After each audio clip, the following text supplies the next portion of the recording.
Assalamualaikum warahmatullahi wabarakatuh. Waalaikumsalam warahmatullahi wabarakatuh.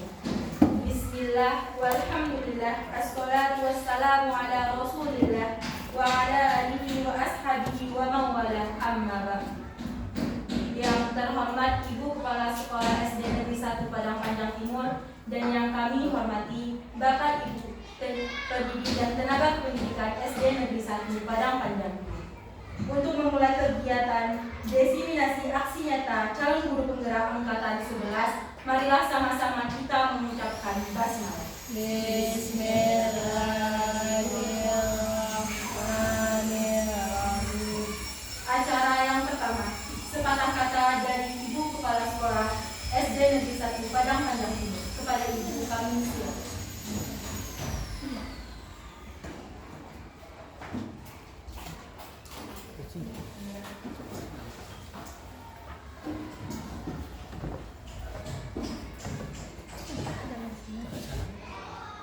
Assalamualaikum warahmatullahi wabarakatuh.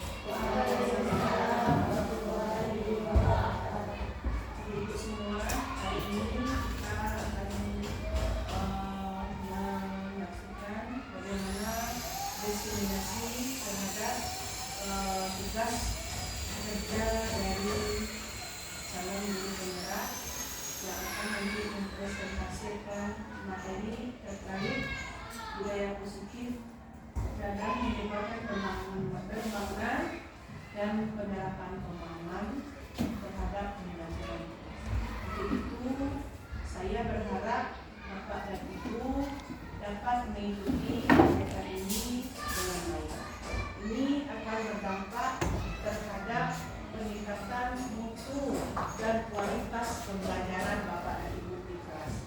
Juga berdampak terhadap peningkatan kompetensi guru di dalam merancang, mengelola, dan menindaklanjuti pembelajaran selanjutnya. Jadi dengan kami berharap di sini tidak saja diseminasi ini berhenti sampai sini. Diseminasi ini hanyalah sebatas program. Namun apa yang menjadi implementasi dan tujuan dari sasaran pelaksanaan program guru penggerak ini dapat diterapkan berkelanjutan walaupun kita tidak atau telah melaksanakan program guru penggerak.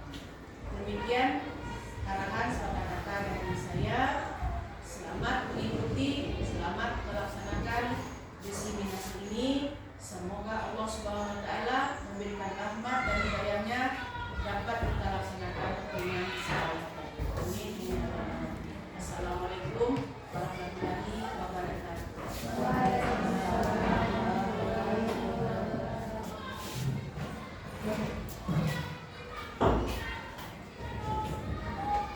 Selanjutnya, penyampaian materi diseminasi modul 1.4 tentang budaya positif yang akan disampaikan oleh kepada Ibu Kepala. Baik Bapak Ibu, terima kasih. Sebelumnya menerima semoga kepada Ibunya. Terima kasih atas ucapan saya tadi kepada yang pertama Ibu Kepala Sekolah yang memberikan saya kesempatan hari ini untuk menyampaikan tugas saya kali ini tentang menyampaikan pemahaman serta penerapan pemahaman tentang budaya positif. Dan kepada Ibu saya mengucapkan terima kasih banyak atas waktu yang diluangkan kepada saya hari ini. Baik.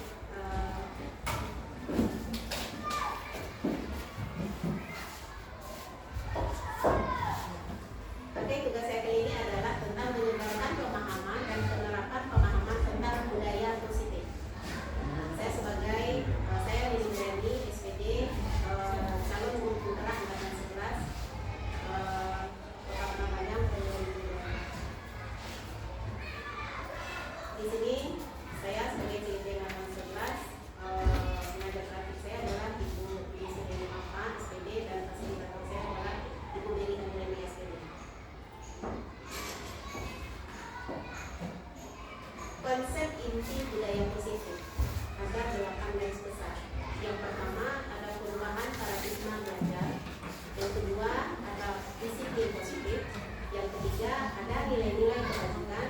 Kemudian kita akan mengenal yang namanya kebutuhan dasar manusia. Kemudian kita akan mengetahui juga apa itu motivasi manusia. Kemudian posisi kontrol kita sebagai guru. Kemudian keyakinan sekolah, serta kita akan mengenal yang namanya segitiga distribusi. Nah, apa yang dikatakan dengan pembelajaran dengan paradigma baru? Nah, pembelajaran paradigma baru merupakan pembelajaran yang dirancang berdasarkan prinsip pembelajaran berdiferensiasi, sehingga para peserta didik belajar sesuai dengan kebutuhannya berdasarkan tahap perkembangannya sesuai dengan teori modern untuk dapat menentukan profil pelajar Pancasila. Dan di mana kita dapat mengetahui bahwa profil pelajar Pancasila yang pertama adalah mulai dari beriman, bertakwa kepada Tuhan Yang Maha Esa dan berakhlak mulia, kemudian berpendidikan luhur, kemudian bergotong royong, kreatif, bernalar kritis, serta menjadikan peserta didik kita mandiri. Oke, miskonsepsi selama ini tentang teori kontrol yang kita pahami sebelum ini, sebelum kita mengenal pembelajaran yang ada di platform Merdeka Belajar. Yang pertama dulu kita beranggapan bahwa kita bisa mengontrol murid. Kemudian bahwasanya orang dewasa berhak memaksa sesuai dengan keinginan kita. Kemudian bahwa semua penguatan positif, efektif dan bermanfaat. Kemudian bahwa kritik dan membuat rasa bersalah mampu menguatkan karakter.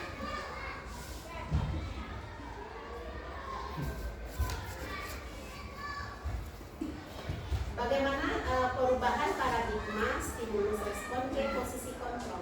Sebelumnya stimulus respon berdasarkan realita atau kebutuhan kita beranggapan sama. Padahal pada teori kontrol, realita kebutuhan kita itu sebenarnya berbeda. Yang kedua, semua orang melihat hal yang sama pada stimulus respon. Kemudian pada teori kontrol, setiap orang itu memiliki gambaran yang berbeda. Kemudian pada stimulus respon, kita mencoba merubah orang agar berpandangan sama dengan kita. Intinya kita ada memaksakan mereka sesuai sama dengan kita. Padahal menurut teori kontrol, kita berusaha memahami pandangan orang lain tentang dunia.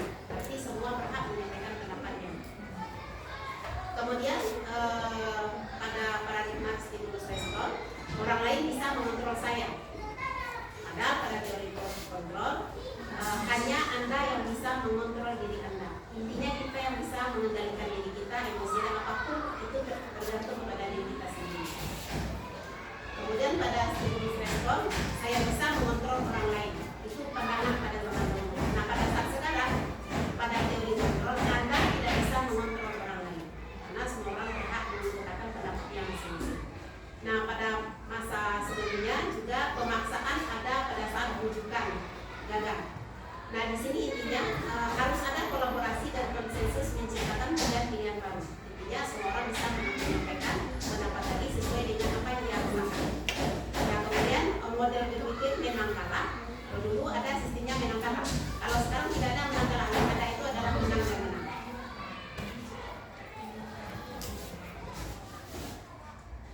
Lanjut, apa yang dikatakan dengan disiplin positif? Disiplin positif, kita mulai dari kata disiplin, berasal dari kata disiplina yang artinya belajar. Disiplin mengacu pada disiplin diri yang memiliki tanggung jawab terhadap apa yang dilakukannya berdasarkan nilai-nilai yang diyakini. Kemudian disiplin positif merupakan salah satu cara penerapan disiplin yang bertujuan untuk menumbuhkan kesadaran serta memberdayakan peserta didik tanpa imbalan, penghargaan atau reward, pencapaian atau hukuman.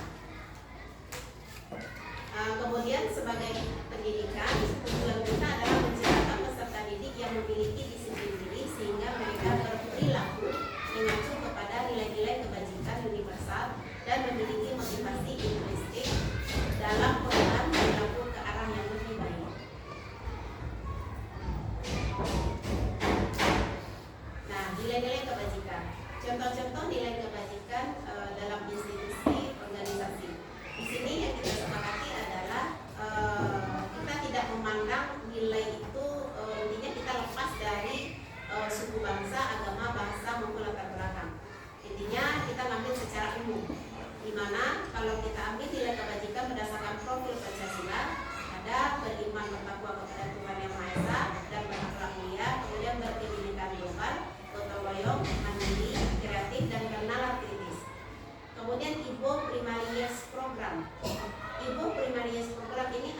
merupakan sekolah dari luar negeri, sekolah internasional yang menerapkan di sana budaya toleransi, rasa hormat, integritas, mandiri, menghargai, antusias, empati, keingintahuan, kreativitas, kerjasama, percaya diri, dan komitmen. Lanjut keterampilan hidup atau life skill, itu yang diambil adalah dapat dipercaya, lurus hati, pendengar yang aktif, tidak merendahkan orang lain, dan memberikan yang terbaik dari diri.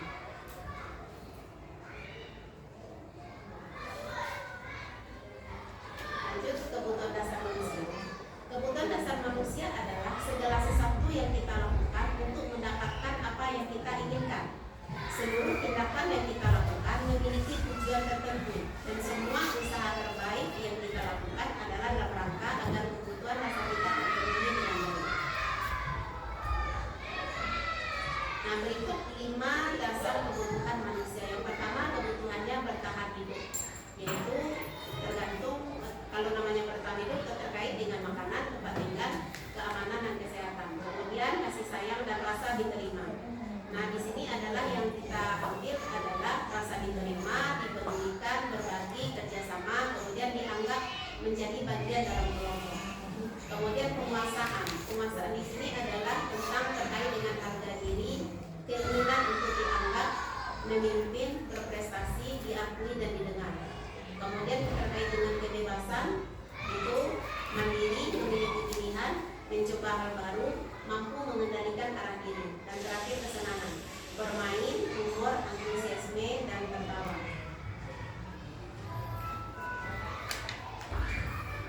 Nah, lanjut kita akan mengenal yang namanya hukuman, konsekuensi, dan restitusi. Apa yang dikatakan hukuman? Hukuman yaitu tidak terencana atau tiba-tiba. Kemudian murid tidak tahu apa yang akan terjadi atau tidak dilibatkan. Kemudian dia dapat berupa hukuman fisik atau psikis. Lanjut konsekuensi adalah itu direncana atau disepakati sesuai peraturan. Murid tetap berbuat, murid tetap dibuat tidak nyaman. Kemudian sikap guru selalu memelihara. Nah, di sini yang terakhir adalah restitusi, proses menciptakan kondisi bagi murid untuk memperbaiki kesalahan. Kemudian proses kolaboratif yang mengajarkan murid untuk mencari solusi sendiri. Jadi ketika peserta didik kita melakukan sebuah kesalahan, maka kita tidak ada namanya lagi yang memandang namanya ada hukuman, ada konsekuensi. Yang ada di sini kita terapkan adalah restitusi. Nanti kita akan mengenal yang segitiga restitusi akan kita lakukan. Lanjut 5 posisi kontrol guru. Nah, guru ini memiliki 5 kekuatan. Yang pertama sebagai penghukum, sebagai pembuat rasa bersalah, ada sebagai teman, ada sebagai pemantau, ada sebagai manajer. Nah, contoh penerapan 5 posisi kontrol guru. Yang pertama pada kasus siswa tidak memakai atribut lengkap pada saat upacara. Yang pertama, kalau sebagai penghukum, maka dia akan menyuruh murid untuk hormat bendera selama 1 jam. Nah, itu kategorinya hukuman. Lanjut, kalau dikatakan pembuat rasa bersalah, maka guru akan mengucapkan berapa kali ibu bapak harus memberitahu kamu selalu saja mengecewakan. Nah, kalimat yang menghakimi seperti itu berarti posisi kita adalah sebagai pembuat rasa bersalah. Nah, lanjut sebagai teman. Nah, kalau sebagai teman, tentu kita akan mengucapkan kepada murid yang tidak memakai pakaian lengkap, ayo dong ikuti aturan sekolah, tolong bantu bapak ya, sekali ini ya sudah tidak apa-apa, lain kali jangan membuat seperti ini lagi ya. Nah, itu posisi kita sebagai teman. Nah, ada lagi posisi kita sebagai pemantau. Nah, kamu sudah melanggar aturan dan peraturan sekolah. Kamu tahu konsekuensinya. Setelah upacara, kamu pilih atributnya ke koperasi dan jangan diulangi lagi. Maka di situ posisi kita sebagai pemantau. Nah, menurut Bapak Ibu, kalau begini kalimatnya posisi kontrol kita gimana? Apa posisi kontrol apakah aku? Nah, saya kecewa sekali dengan kamu. Kan tidak Bersalah. sebagai bersalah. Lanjut. Kamu tidak pernah benar melakukannya. Saya ini sebagai bersalah. Kamu tidak pernah yakin? Nah, ini sebagai penghukum ya Bapak Ibu.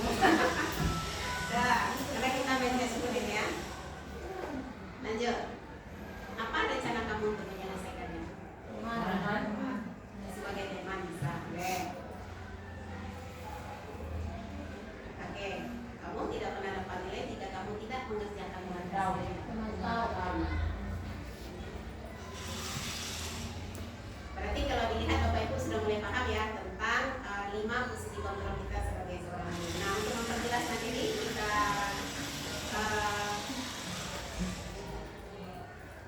lanjutkan. Kita tonton video berikut ini agar kita lebih yakin tentang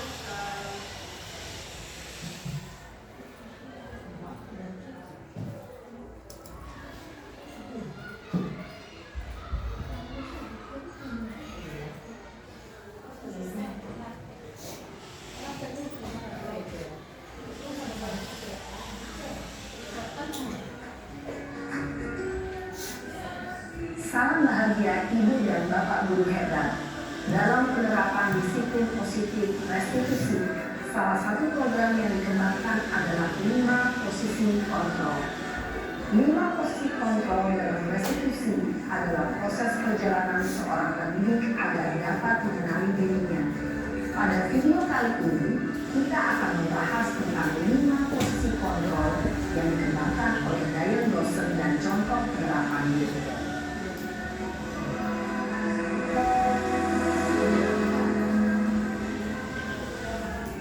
5 posisi kontrol itu adalah 1. Posisi penghukum, 2. Posisi pembuat merasa bersalah, 3. Posisi tenang, 4. Posisi pemantau atau monitor, dan 5. Posisi manajer. Untuk lebih memahami kelima posisi tersebut, mari kita saksikan kasus Naren yang terlambat hadir 20 menit di sekolah dan melihat bagaimana kelima posisi kontrol dalam menghadapi masalah tersebut.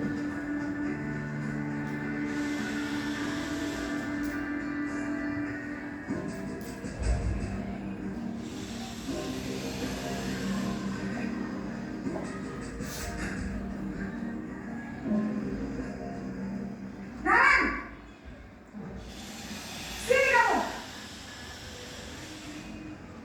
Selamat pagi, Bu. Selalu terlambat. Kamu deh, pasti terlambat. Maaf, Bu. Saya Apa? Apa coba? Alasan kamu apa lagi? Kapan sih kamu tidak terlambat? Malas sekali ya kamu jadi anak. saya Dasar pemalas. Gak kapok-kapok sih kamu. Sudah berapa kali terlambat? Sana, kamu keliling lapangan basket 2 kali. kenapa saya harus ke lapangan basket, Bu? Kenapa? Kamu seorang ibu. Berani-beraninya jawab. Sudah terlambat, masih berani jawab pula. Sekarang, keliling lapangan basket 5 kali sekalian. Biar kapok. Cepat. Pergi sana ke lapangan basket. Posisi penghukum biasanya berbicara dengan nada tinggi, menghardik, menunjuk-nunjuk, menyakiti, dan menyindir. Hukuman bisa berupa fisik maupun psikis. Ibu dan Bapak Guru hebat, dampak yang terjadi pada murid ketika guru berada pada posisi penghukum adalah murid cenderung akan memberontak, bahkan menyimpan dendam.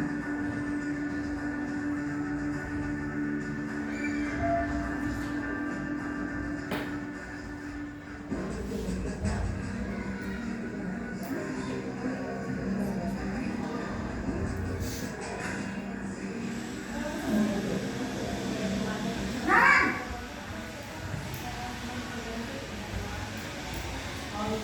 Selamat pagi, Bu. Naren, kamu kenapa terlambat lagi, Naren? Ya Tuhan, Naren, kamu senang ya bikin ibu susah ya? Kalau kamu terlambat lagi, nanti ibu yang ditegur bapak kepala sekolah, Nak. Disangka ibu tidak bisa membina kamu. Gimana ini? Maaf, Bu. Gusti Naren, kamu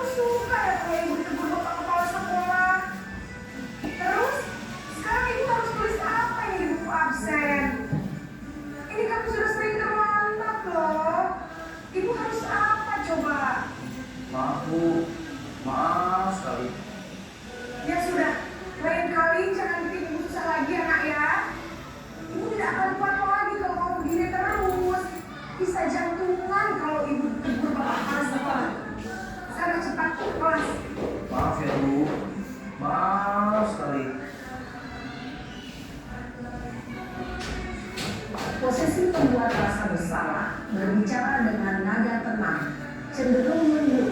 Namun kata-kata yang diucapkan membuat murid merasa menjadi orang yang gagal, memandang buruk dirinya sendiri, merasa tidak berharga, dan tidak sanggup membahagiakan orang lain. Ketika guru mengambil posisi pembuat rasa bersalah, murid akan menganggap dirinya yang bersalah dan ia akan menyimpan emosi negatif tersebut di dalam dirinya.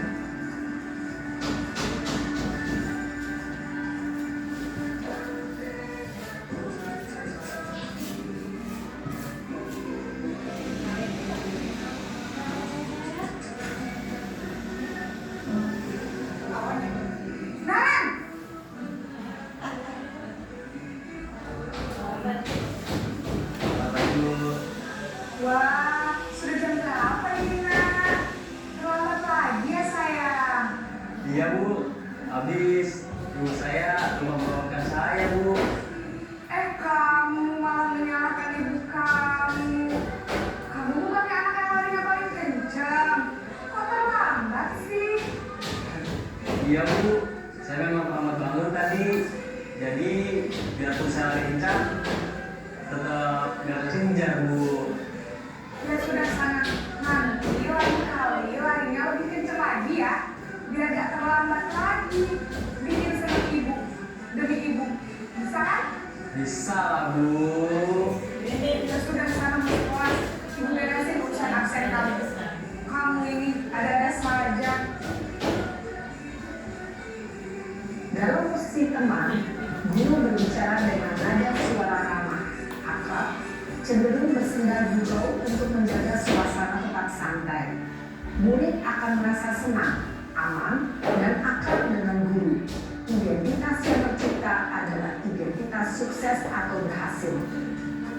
Namun, ini benar, karena ini masih dorongan eksternal, maka ada faktor ketergantungan dari murid kepada orang tertentu. Di sini, guru absennya, sehingga di lain waktu, murid bisa berperilaku baik, namun hanya kepada orang-orang tertentu saja.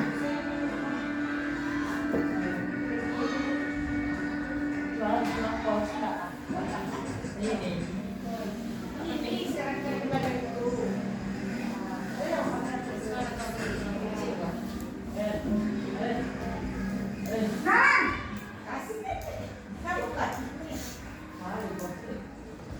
Selamat pagi Bu.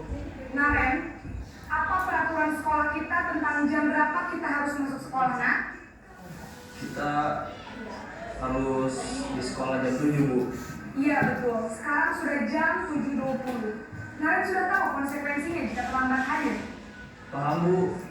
Saya harus tinggal kelas pas jam istirahat selama 20 menit. Iya benar, konsekuensinya demikian.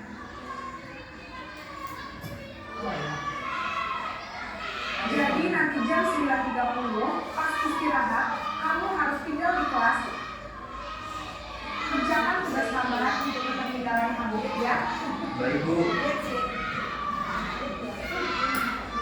Posisi pemantau mengandalkan penghitungan atau data untuk mengontrol murid.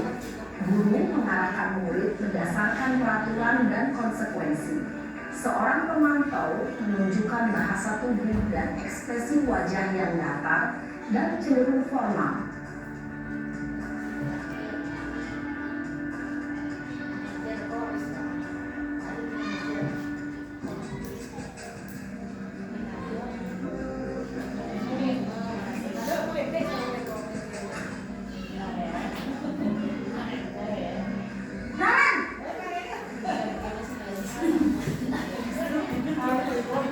Selamat pagi Bu. Selamat pagi, Naren. Maaf Bu, saya terlambat. Iya, sekolah masuknya jam 7, sekarang sudah jam 7.20. Jadi sekarang bagaimana ini, Naren? Maaf Bu, saya lupa setel alarm saya semalam. Baiklah, menurut kamu, keyakinan sekolah yang mana yang perlu kamu tingkatkan? Menghargai diri sendiri dan orang lain mungkin ya Bu. Setuju. Jadi, apakah Naren meyakini prinsip saling menghormati tersebut? Iya Bu, saya meyakininya. Apakah Naren bersedia memperbaiki masalah keselamatan ini? Bersedia, Bu? Bagaimana kamu akan memperbaiki masalah keterlambatan ini? Saya akan coba untuk tidak lupa menyetel alarm saya, Bu.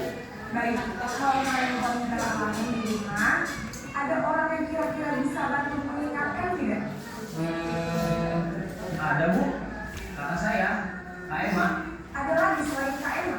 Selain Kak Emma, ada ibu saya. Baik, jadi yang mengingatkan Naren adalah Kak Emma dan ibu kalian. Kira-kira akan mulai alarm kapan nih, Naren? Setelah pulang sekolah, akan segera saya lakukan. Baik, jadi Naren akan setel alarm untuk bangun besok pagi dan akan diingatkan oleh kakak dan ibunda Naren ya. Ada lagi yang mungkin perlu dilakukan Naren agar tidak terlambat bangun lagi. Tidak ada, Bu. Baik Naren, terima kasih untuk kerjasama kamu. Sekarang kamu perlu kembali ke kelas untuk belajar. Baik, Bu. Terima kasih. Posisi manajer adalah posisi kontrol yang disarankan untuk membimbing murid memiliki sikap disiplin yang positif, yaitu murid yang mandiri, bertanggung jawab, dan dapat memecahkan masalah. Tujuan dari posisi ini adalah agar murid dapat berefleksi atas tindakannya. Guru akan lebih tulus memberikan pertanyaan-pertanyaan bermakna, sehingga membuat murid dapat belajar dari kesalahannya dan mencari sebuah solusi untuk menyelesaikannya. Ibu dan bapak guru hebat, setelah mengamati adegan kelima posisi kontrol tadi, kira-kira posisi mana yang paling ideal? Posisi mana yang dapat menunjang motivasi intrinsik murid? Ya, tentu posisi manajer. Posisi ini memang posisi ideal dan ingin dituju setiap pendidik. Pada posisi inilah, guru dapat menerapkan disiplin positif yang berpihak pada murid, yang memerdekakan murid. Perjalanan seorang pendidik tentunya tidak mudah untuk sampai pada posisi seorang manajer. Namun, tujuan kita pasti, yaitu menciptakan murid-murid yang mandiri, merdeka, dan bertanggung jawab. Semoga penggambaran 5 posisi kontrol yang telah diperlihatkan ini dapat menjadi ajang refleksi bagi kita semua, agar dapat terus mengasah dan menerapkan disiplin positif yang memerdekakan murid. Mari terus berlatih dan bersemangat. Selamat menerapkan. Salam dan bahagia, Ibu dan Bapak Guru hebat.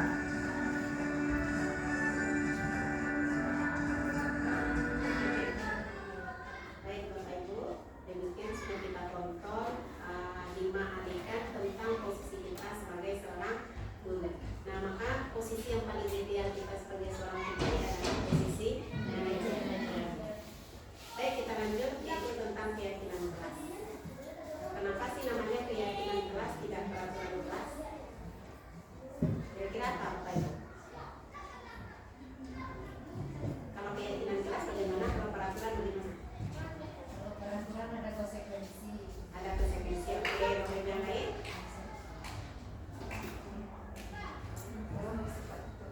Otoriter. Oke.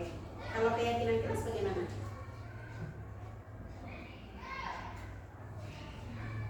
Bagaimana kalau keyakinan kelas? Apa perbedaan peraturan dengan keyakinan kelas?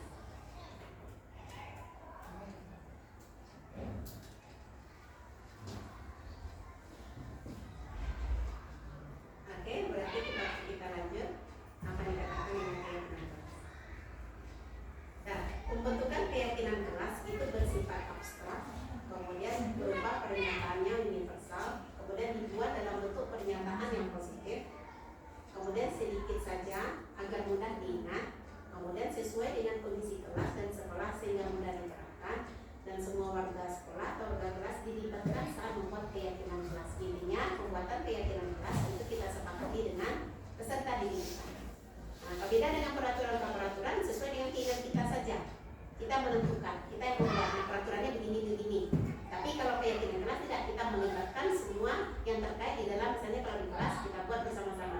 Nah, yang menurut kalian kira-kira apa yang menjadi keyakinan kelas kita supaya pembelajaran kita berlangsung dan anak ibu bisa menjadi manusia yang bertanggung jawab dan mandiri. Itu dia. Nah, saya yakin Bapak Ibu juga sudah dibuat tentu dengan musyawarah dengan peserta didik. Lanjut kita masuk apa yang dikatakan dengan segitiga restitusi. Nah, segitiga restitusi itu suatu proses dialog yang dijalankan oleh guru agar dapat menghasilkan murid yang mandiri dan bertanggung jawab. Intinya di sini segitiga restitusi itu ketika siswa kita melakukan kesalahan, maka poin ini harus kita lakukan. Yang pertama yang harus kita lakukan adalah menstabilkan identitas.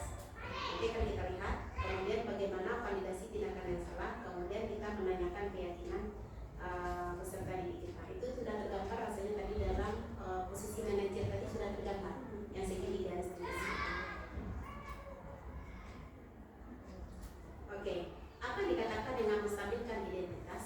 Menstabilkan identitas ini adalah berdasarkan prinsip membuat kesalahan adalah bagian dari proses pembelajaran. Intinya ketika peserta didik kita melakukan kesalahan, kita tidak menjudge-nya. Oh kamu salah, oh ini salah, tidak. Berarti kita benarkan, bukan berarti kita membenarkan perbuatannya salah, berarti itu adalah bagian dari proses pembelajaran. Nah contohnya dapat kita ungkapkan dalam bentuk kata-kata berbuat salah itu wajar. Atau boleh kita ungkapkan juga tidak ada manusia yang sempurna. Ibu atau bapak juga pernah melakukan itu. Bapak, ibu atau bapak tidak mau mencari siapa yang salah, tapi bapak, ibu ingin mencari solusi dari permasalahan ini. Nah, kamu berhak merasa seperti itu. Ketika misalnya dia ditertawakan teman, kemudian dia membalas, mungkin kita beri penekanan sedikit penguatan, dia boleh merasa seperti itu. Tapi perbuatan kalau misalnya dia mencontoh temannya, menjadinya, nah itu akan kita perbaiki. Nah setelah kita seperti itu, kita lanjut tindakan kedua yaitu validasi tindakan yang salah. Artinya apa? Setiap tindakan kita lakukan dengan suatu tujuan yaitu memenuhi kebutuhan dasar. Intinya dapat kita gunakan kosakata di sini padahal kamu bisa melakukan yang lebih buruk lagi. Guru nilai dari ini ya, kemudian tapi dia tidak melakukannya sejak itu. Berarti itu ada nilai plus dari siswa didik. Kemudian kamu pasti punya alasan mengapa melakukan itu. Kita gali mengapa dia melakukan perbuatan tersebut. Lanjut yang ketiga, menanyakan keyakinan. Ini berdasarkan teori kontrol bahwa pada dasarnya kita termotivasi secara intensif. Nah, di sini dapat kita tanyakan tentang keyakinan kelas yang sudah kita buat atau kesepakatan kelas yang kita buat. Kemudian nilai-nilai apa terkandung dalam kesepakatan kelas yang sudah dibuat. Kemudian seperti apa gambaran sebuah kelas yang ideal menurut kamu. Kemudian kamu ingin menjadi orang seperti apa. Ini dapat kita tanyakan kepada siswa didik kita setelah melakukan kesalahan. Oke, untuk lebih memuatannya kita tambah lagi video berikutnya.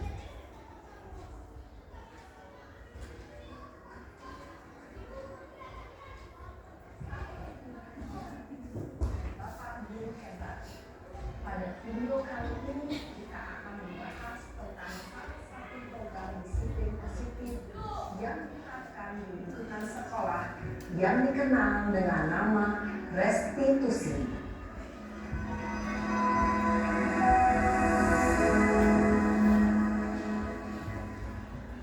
Restitusi dikembangkan oleh pakar pendidikan Diane Gosling berlandaskan pada teori kontrol Dr. William Gleason. Segitiga restitusi adalah suatu proses dialog yang dijalankan oleh guru atau orang tua agar dapat menghasilkan murid yang mandiri dan bertanggung jawab. Pada saat guru di posisi manajer, aspek yang dikembangkan pada murid adalah motivasi intensif, sehingga penanaman nilai-nilai kebaikan dapat tumbuh dan berkembang menjadi suatu kebiasaan positif yang akhirnya membentuk karakter murid. Proses dialog ini terdiri dari 3 langkah yang digambarkan pada ketiga sisi pada segitiga restitusi. Sisi pertama adalah menstabilkan identitas. Sisi yang kedua adalah validasi tindakan yang salah. Dan sisi yang ketiga adalah menanyakan keyakinan. Ibu dan bapak guru, berikut ini akan ditunjukkan bagaimana seorang guru berada dalam posisi manajer menggunakan penerapan segitiga restitusi.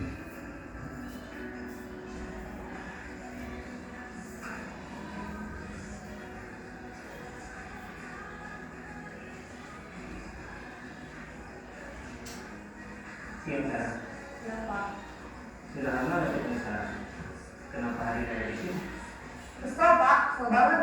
Masa aku dikatain tukang fitnah Pak? Ya aku marah lah. Aku udah dikatain mereka di depan kelas. Kesel banget. Oh begitu. Ya pasti kamu marah dan kesal. Bapak juga akan marah apabila ada yang menuduh Bapak seperti itu. Kemudian pada saat itu kamu mau melakukan apa? Ya saya langsung ngatain mereka lah Pak. Kesel banget. Saya bentak-bentak dia depan teman-teman lain. Oh begitu. Pasti kamu melakukan seperti itu karena suatu alasan tertentu kan?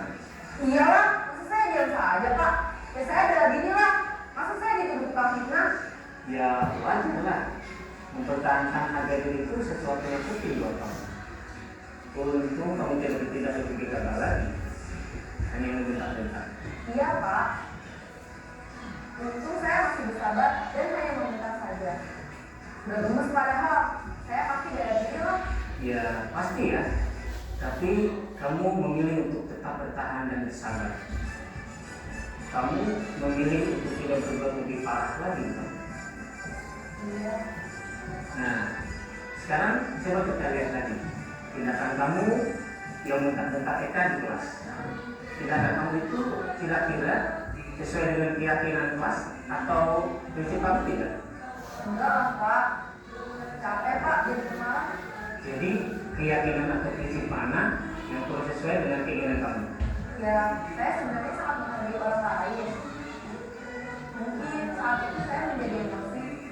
Jadi tidak menunjukkan sikap itu. Kamu meyakini tidak? Menghargai orang lain itu penting buat kamu. Yakin lah Pak. Iya, setuju. Kita harus saling menghargai.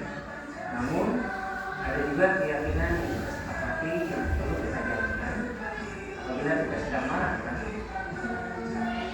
Ya, saya bisa lebih Pak. Mulai dengan diri sendiri. Saya bisa jadi lebih sabar, mengambil kejujuran untuk berpikir mau apa selanjutnya. Kira-kira kamu bersedia memperbaiki masalah ini tidak? Sedia Pak. Kalau kamu memperbaiki masalah ini, kamu akan menjadi orang seperti apa? Saya akan menjadi orang yang bertanggung jawab lagi ya Pak. Dan senantiasa proaktif. Iya, menurut kamu bagaimana rasanya menjadi orang seperti itu? Ya nyaman lah. Bangga bisa bersabar dan mandiri. Baiklah kalau begitu. Yuk kita pikirkan bagaimana memperbaiki masalah ini.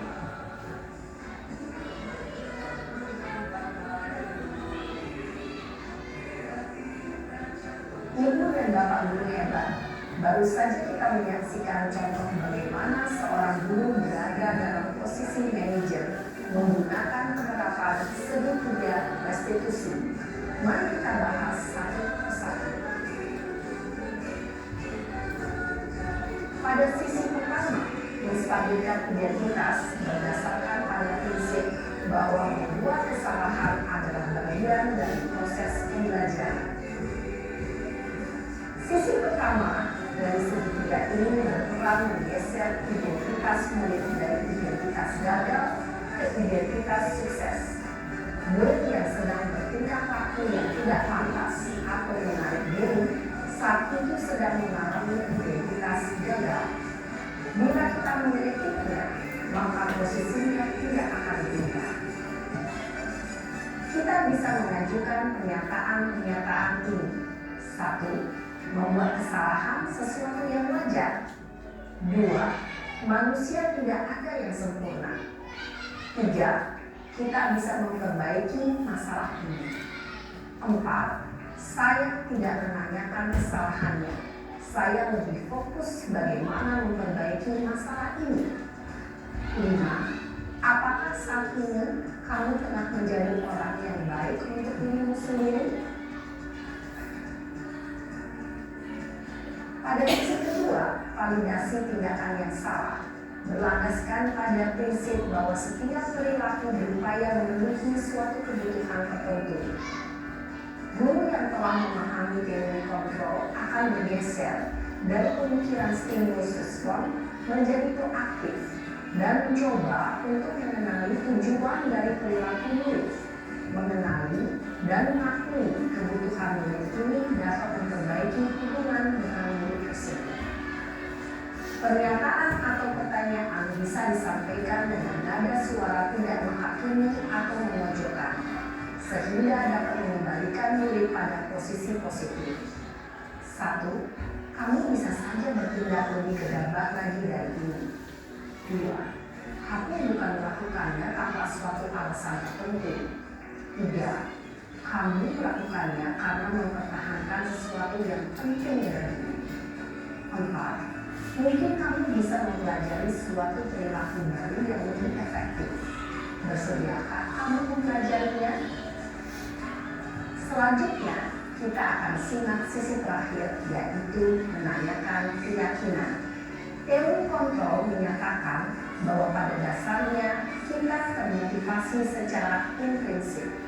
Pada saat perilaku yang salah telah divalidasi dan identitas sukses telah stabil, maka murid telah siap menaikkan keyakinan-keyakinannya dengan tindakannya yang salah, dan pemikirannya telah bergeser ingin menjadi orang yang dituju. Pertanyaan-pertanyaan ini dapat menaikkan keyakinan-keyakinan yang diambil murid. 1. Sebagai keluarga atau kelas, apa yang kita yakini? 2. Nilai-nilai apa yang telah kita sepakati? 3. Seperti apa gambaran sebuah kelas yang ideal bagi kami? 4. Kami ingin menjadi orang seperti apa?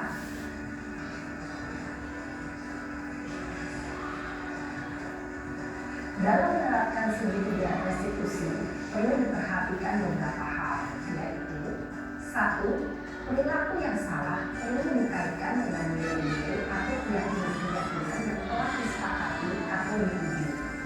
2. Kesediaan orang yang melakukan kesalahan untuk memperbaiki masalah. 3. Pemecahan masalah sebisa mungkin relevan atau memiliki hubungan dengan masalah yang ada. 4. Usaha. Perlu adanya suatu usaha perbaikan dari pihak yang berbuat kesalahan. 5. Waktu. Perlu didedikasikan waktu dari pihak yang berbuat kesalahan. Tanyakan apa akan mulai dilakukan usaha untuk memperbaiki masalah.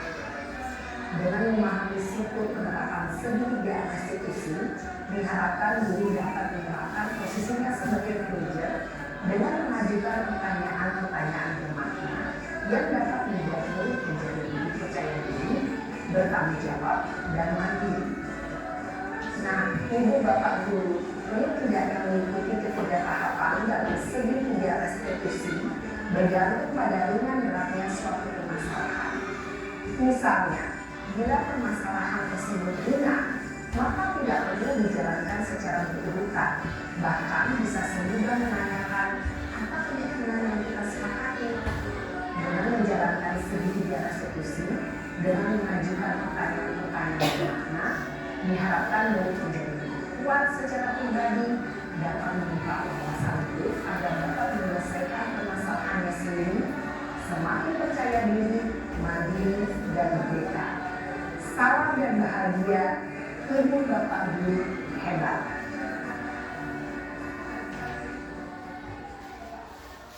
Baik, demikian gambaran dari contoh penerapan segitiga restitusi. Nah, kira-kira menurut Bapak Ibu penerapannya di kelas apakah barangkali sudah ada Bapak Ibu lakukan, cuma tidak dijelaskan kalau ini namanya segitiga restitusi. Tapi saya yakin Bapak Ibu sudah berusaha melakukannya untuk di kelas masing-masing ya. Iya, terima kasih. Kira-kira Tadi ada kasih sudah begini. ya boleh Karena kan melihat setiap Senin sama Rabu masuk ke kelas Faizah kelas 3. Udah satu kelas dan minggu kita pilihnya sekolah. Sudah 3 kali yang gue yang namanya Alvino tidak hadir.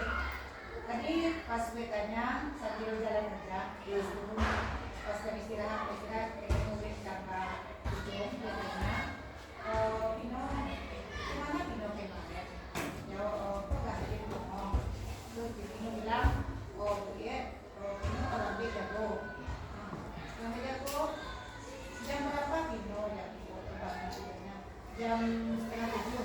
Kalau jam 6:30 gue rasa kalau Vino mandi siap-siap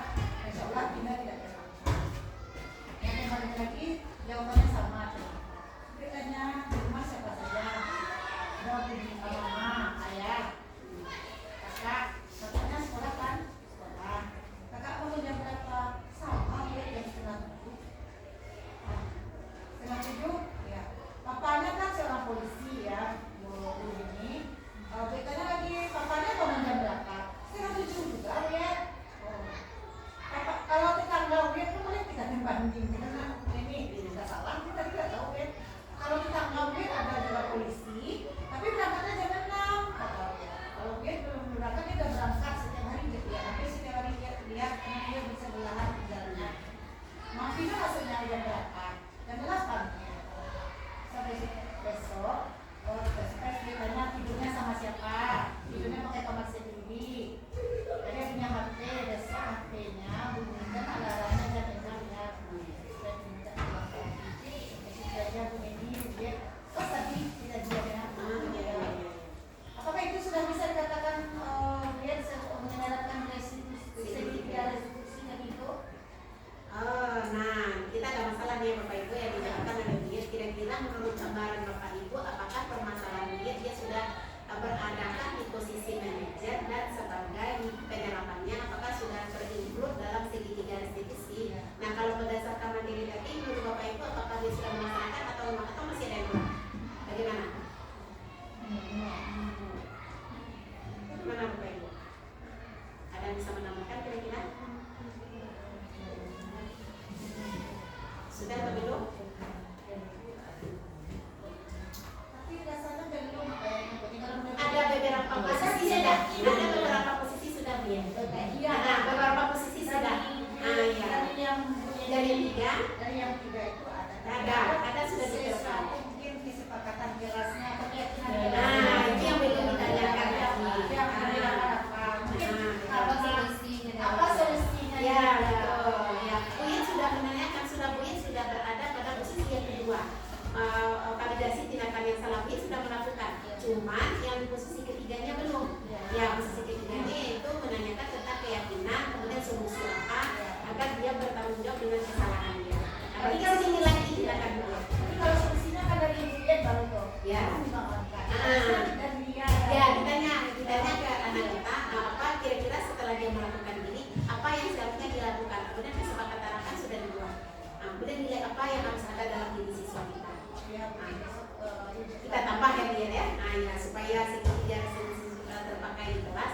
Maka barangkali kejadian-kejadian itu banyak. Kita sebagai guru kelas maupun ibu sebagai guru bidang studi, saya yakin siswa kita tidak ada yang mulus, tidak ada kasus tidak mungkin. Karena prinsip manusia itu nobody's perfect, tidak ada manusia itu yang sempurna. Artinya apa? Siswa didik kita pasti melakukan kesalahan. Nah, ini kebetulan tadi saya melakukan sedikit segitiga restitusi. Nah, ini dia.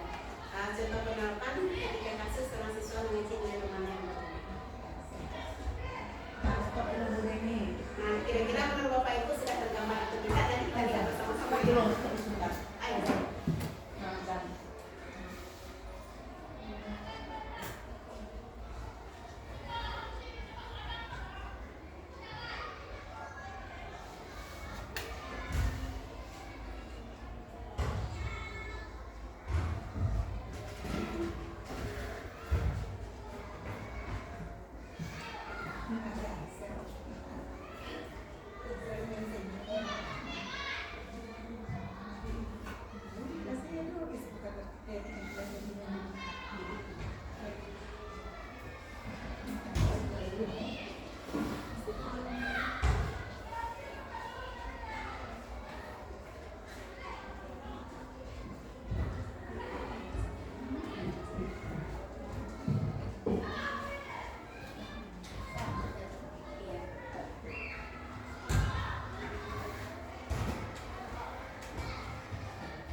segitiga restitusi dengan posisi sebagai manajer.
jawabannya.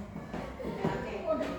Kalau Salma tadi dia cabut tiket kemarin. Kenapa ditanya cabut? Kenapa Salma tidak tiket kemarin? Ya karena masih ada teman-teman di dalam Bu disuruh keluar tidak mau, dia cabut tiket disuruh. Dia tidak mau, dia pulang lagi akhirnya. Nah kemudian ditanyakan, nah kalau Salma cabut berarti apakah kelas kita bersih atau tidak? Tidak. Kemudian konsekuensi apa yang Salma lakukan? Menjaga kebersihan kelas. Nah dia mengetahui karena di kelas 8 kita kan ada membuat yang pertama ada empati, ada tadi, kemudian yang kedua menjaga kebersihan kelas. Jadi sesuai kesepakatan kelas kita sudah sepakati untuk menjaga kebersihan kelas. Jadi ketika dia benar, apakah sama besok mengulang kesalahan? Tidak. Ibu juga pernah cabut, tapi cuma satu kali dulu tidak diulangi lagi. Tidak ada manusia yang sempurna, ada bilang seperti itu. Jadi besok bagaimana kita langsung diulangi? Tidak Bu. Besok tidak. Jadi kira-kira kita sebagai seorang guru untuk perkembangan ilmu pendidikan saat ini karena kita kembali memakai teori yang diajarkan oleh para pengajar Dewantara. Sebenarnya kalau dilihat pendidikan di luar negeri itu sudah lebih dulu mengadopsi pembelajaran yang dipakai oleh Ki Hajar Dewantara. Tapi kenapa mereka lebih dulu menerapkan, kita tidak? Sedangkan yang punya buku kita Ki Hajar Dewantara adalah orang Indonesia, tapi kenapa kita terakhir menerapkannya? Sebenarnya boleh dibilang zaman Ki Hajar sudah mulai, mohon maaf, sudah agak banyak jadi siswa banyak tawuran dan keadaan seperti ini, makanya kita kembali ke pendidikan yang diterapkan oleh Bapak Ki Hajar Dewantara. Oleh luar negeri sudah lama dia memakai penerapan Ki Hajar Dewantara, sudah lama. Makanya orang di luar negeri lebih maju ya dalam soal pendidikan. Makanya ketika awal masih di usia dini, usia PAUD atau TKK, mereka sudah melakukan tes diagnostik awal. Jadi ketika mereka melakukan tes itu, anaknya langsung, oh berarti anaknya bakatnya di sini, bakatnya di sini. Berarti misalnya kalau dia kinestetik, kalau dia audiovisual atau kalau dia audiometrik, sudah langsung dikelompokkan dari dasar. Jadi mereka belajar sampai bermain memang terbukti mereka lebih maju dari mereka. Nah kita di Indonesia, guru kita masih banyak ya itu ya mata pelajaran yang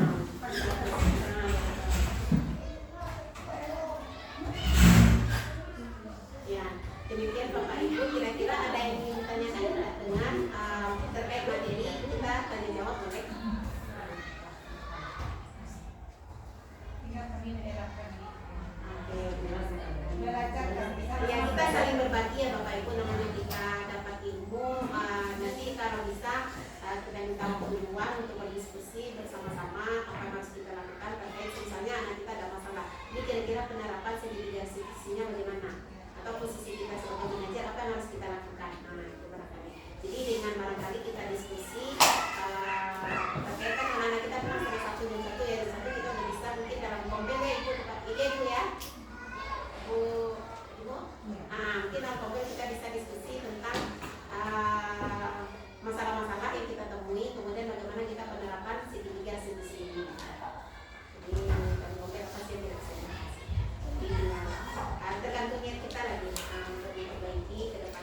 Reza, sini dong ke Jani Reza. Ya, untuk jari dipegang ya. Langsung jari saja. Ya, ya. Oke, Bapak Ibu sesuai dengan hitungan, silakan berjalan dikasih musik ya.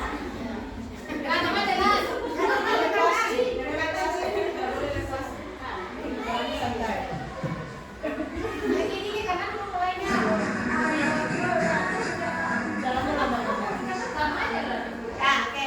Bapak Ibu berjalan berputar ke arah kanan dulu. Nanti ada instruksi jongkok atau instruksi berdiri ya. 1, 2, 3, meningkat. Kanan dulu ya.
Oke Bapak Ibu, terima kasih banyak atas waktu Bapak Ibu hari ini untuk mengambil simulasi saya. Kemudian kurang dalam penyampaian saya mohon maaf. Bila itu ya. Assalamualaikum warahmatullahi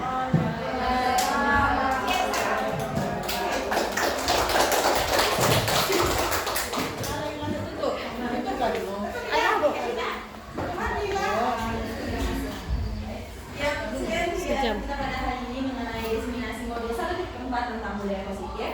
Marilah sama-sama kita tutup kegiatan kali ini dengan